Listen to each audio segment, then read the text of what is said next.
Hello, welcome to my channel. The question here says, if tan theta is equal to 4/3, that we should find sine theta minus cos theta. Now we are going to be using trigonometric ratio here so that it will be easier for us to understand. So for me to get that trigonometric ratios correctly, I'm going to draw a right angle triangle that will help us to analyze what we want to do now. So in the right angle triangle, I have drawn the vertical side.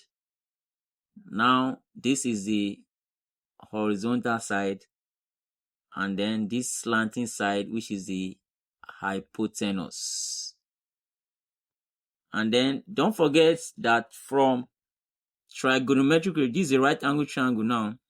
From trigonometric ratio, we have a special acronym that can help us solve problems like this. We have that acronym that is called SOHCAHTOA,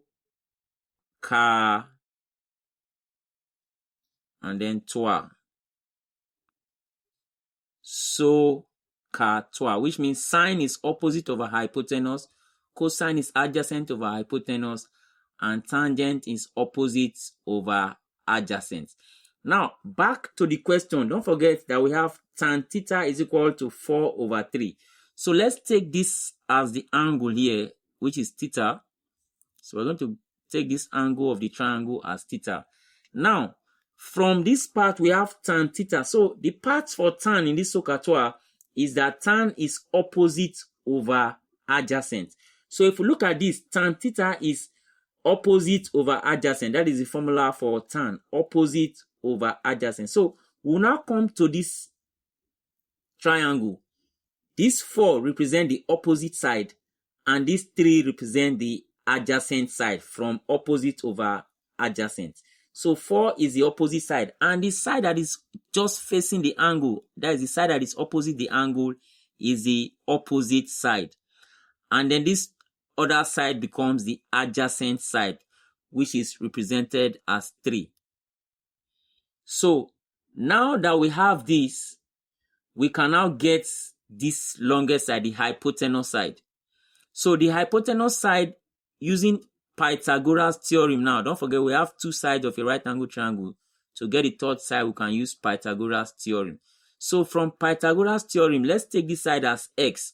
So I'll say x squared, which is the longest side, the hypotenuse square, is equal to the sum of the squares of the other two sides. That is Pythagoras theorem. So 4 squared plus 3 squared. So this is Pythagoras theorem. The square of the longest side, which is the hypotenuse, is equal to the square of the opposite added to the square of the adjacent.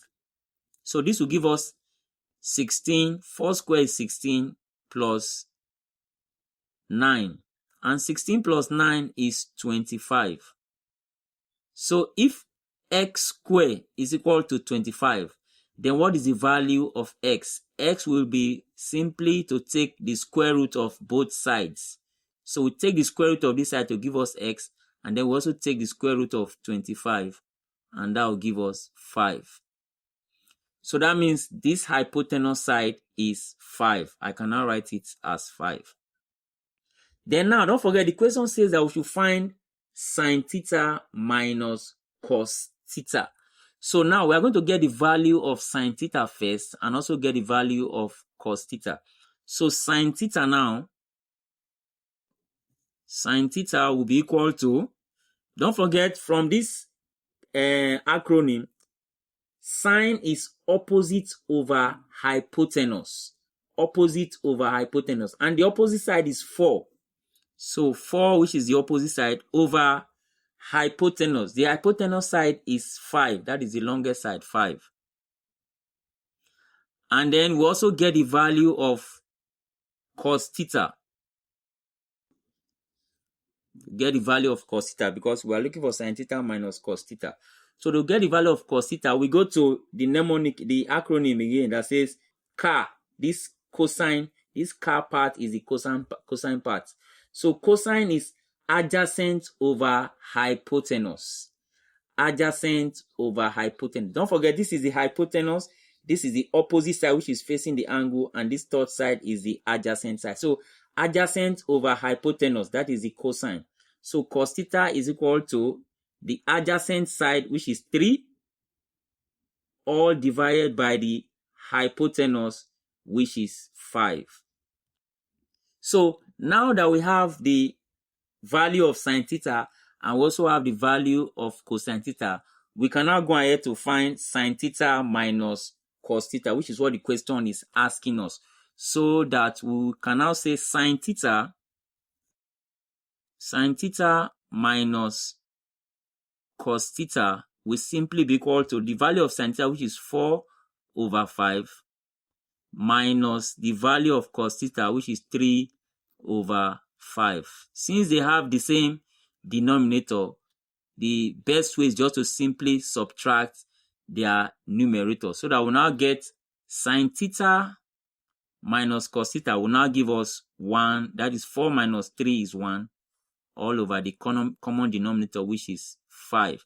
So the final answer is 1 over 5. Hope you enjoy this simple way of explaining this kind of arithmetic or this kind of trigonometric ratio. So please don't forget to subscribe to this channel so that I can get more videos like this. Thank you.